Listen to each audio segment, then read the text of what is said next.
Excuse me, ఒక double room కావాలి. ఈమె నా భార్య. చిన్న యాక్సిడెంట్ అయింది, బురదలో పడింది. You need any doctor? No thanks. పేరు చెప్పండి. Mr and Mrs Venugopal.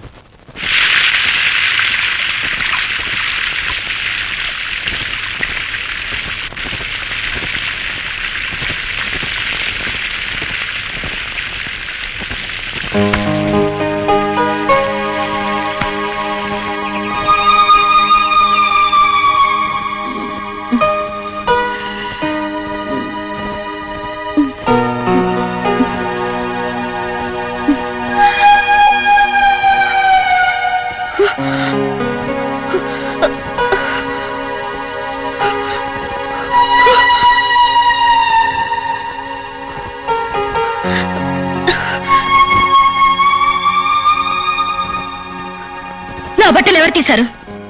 అడ్డమని నేనే తీసేశాను. అడ్డమా? అంటే అంటే నువ్వు నన్ను ఏం చేసావు? ఓ మందు కొట్టిన ఆడపిల్ల ఒంటరిగా హోటల్లో దొరికితే ఓ మగాడు ఏం చేస్తాడు? అదే చేశా.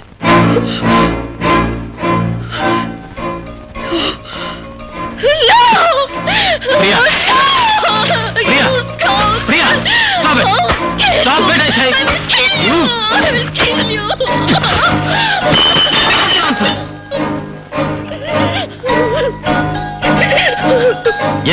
ఏ కుర్రాళ్ళతో కలిసి మందు కొట్టినప్పుడు ఏమైంది నీ బుద్ధి?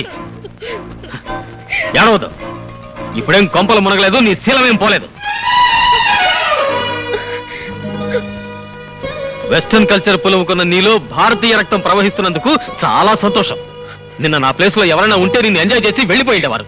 అప్పుడు ఏడ్చిన ప్రయోజనం లేదు. జరిగిందంతా ఒక గుణపాఠంగా తీసుకో. నిన్న తప్పతాగి బురదలో పడితే ఆ వెధవల నుంచి రక్షించి అలాగే హాస్టల్కి తీసుకెళ్తే నీ పరువు పోతుందని ఇక్కడికి తీసుకొచ్చాను. నిన్ను స్నానం చేయించి నీ బట్టలు కూడా బురదను కడిగేసి ఆరేశాను. జస్ట్ అంతే, ఇంకేమీ జరగలేదు. నీ బుద్ధి కంటిన బురదని శుభ్రంగా కడిగేసుకో. హోటల్ బిల్ కట్టేశాను. వెకేట్ చేసి వెళ్ళిపో.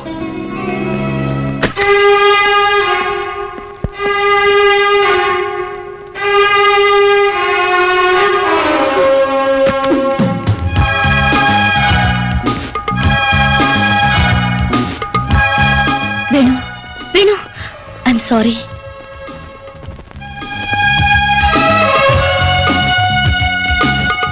I'm really sorry.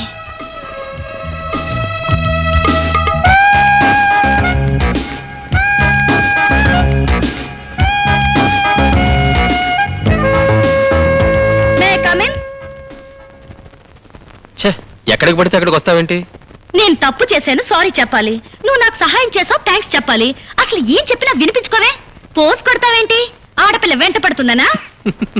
ఆడపిల్లవా? నువ్వు ఆడపిల్లవా? నీ గురించి అన్నీ తెలుసుకున్నాను.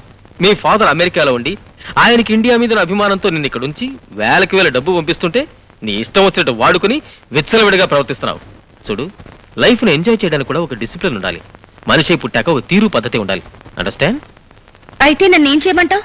అంటే నేనేం చెప్తే అది చేస్తావా? నాకు నచ్చే మందు తాగాను, నాకు నచ్చే సిగరెట్ తాగాను, కాలి జోడు నుంచి కడ్ల కారు వరకు నాకు నచ్చితేనే కొన్నాను. నాకిప్పుడు నువ్వు నచ్చావు. నీకోసం ఏమైనా చేస్తాను. నేను చెప్తే నీ చెడ్డ అలవాట్లు మానేస్తావా? పగలు రాత్రి కష్టపడి చదువుతావా? మీ నాన్న మెచ్చేలా, మీ ఫ్రెండ్స్కి నచ్చేలా కాలేజీకి ఫస్ట్ ర్యాంక్ సాధిస్తావా? నువ్వు చెప్పినవన్నీ చేస్తాను. మరి నువ్వు నాకేమిస్తావు? మనసిస్తావా? ప్రేమిస్తావా?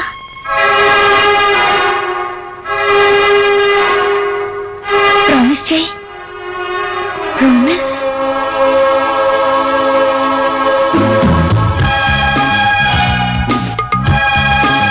వండర్ఫుల్. నీ ప్రభావంతో ప్రియలో చాలా మార్పు వచ్చింది. ఇప్పుడు ప్రియ క్రమశిక్షణకు మారిపోయింది. Really I'm very happy. నాదే ఉందండి. ప్రియ పట్టుదల గల మనిషి కాబట్టి సాధించింది. కానీ ఆ పట్టుదల కలిగించింది నువ్వు. అందుకే నువ్వంటే అభిమాన పడుతోంది. నిన్ను పెళ్లి చేసుకోవాలనుకుంటోంది. Daddy, yes call for you. Excuse మీ.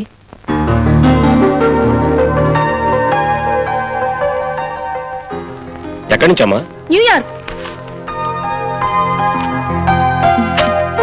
ఇదిగో నీ ఫేవరెట్ డ్రింక్ పెప్సీ. థ్యాంక్స్. రెండెందుకు?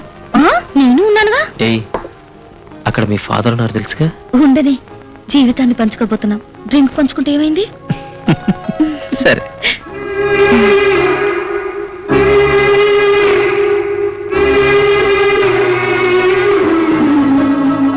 అసలు డాడీ ఎంత హ్యాపీగా ఉన్నారో తెలుసా? మంచి రోజు చూసి మీ పేరెంట్స్ ని కలిసి పెళ్లి ఫిక్స్ చేయాలనుకుంటున్నారు. పెళ్లి ఫిక్స్ అయితే మన అమెరికా ప్రపోజల్ కూడా డిసైడ్ చేయొచ్చు. హనీమూన్కా? కాదు, అక్కడ సెటిల్ అవడానికి. అక్కడే సెటిల్ అయిపోవాలని నేను అనుకోవట్లేదే. సరదాగా 4-5 రోజులు తిరిగి వచ్చి మనిద్దరం కలిసి ప్రాక్టీస్ చేద్దామని నా కోరిక. హ్యాపీగా లైఫ్ ఎంజాయ్ చేయకుండా ప్రాక్టీస్ దేనికి వేణు? డబ్బుకా? ఆ డబ్బు మీకుంది, మాకు ఉంది. 10 మందికి ఉపయోగపడాల్సిన డాక్టర్ అయ్యుండి నువ్వు ఇలా మాట్లాడడం చాలా అవమానం ప్రియా. అవమానం ఏముంది? డాడీ పోరు పడలేక డాక్టర్ కోర్సులో చేరాను. నిన్ను పొందడం కోసం అది పాస్ అయ్యాను. అంతేగాని నాకు ఆ వృత్తి మీద ఏమాత్రం మోజులేదు. డబ్బు కోసం సేవలు చేయడం నా వల్ల కాదు.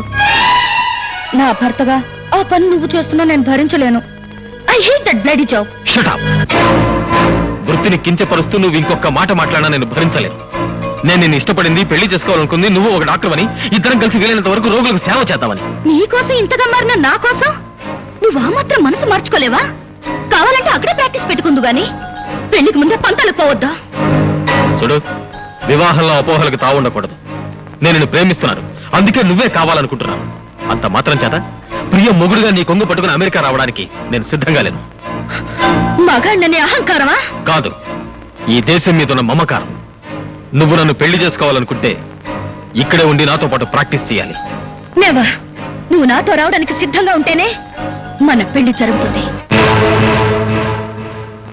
ఇదే నీ నిర్ణయమా? ఎస్.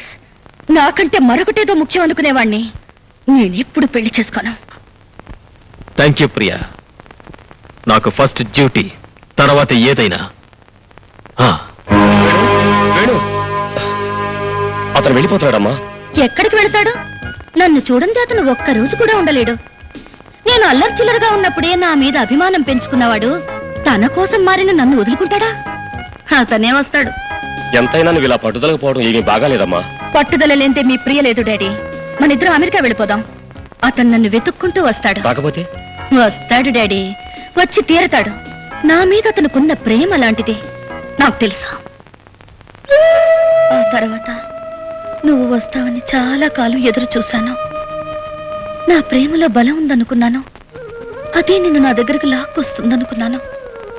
కానీ తెగేదాకా లాగితే ఏ బంధాలు నిలబడవని తెలుసుకుని నేను ఇండియా వచ్చేసరికి మరొకరికి సొంతమైపోయావు. ఇప్పుడు నిన్ను మర్చిపోలేను, ఇంకొకరిని పెళ్లి చేసుకోలేను. నేను ఎవరి కోసం బ్రతకాలి? ఎందుకు బ్రతకాలి? ఇన్ని ప్రశ్నలతో బ్రతకడం కన్నా చావే సరి అయిన సమాధానం అనిపించింది. నేను చచ్చిపోవాలి, నేను చచ్చిపోవాలి.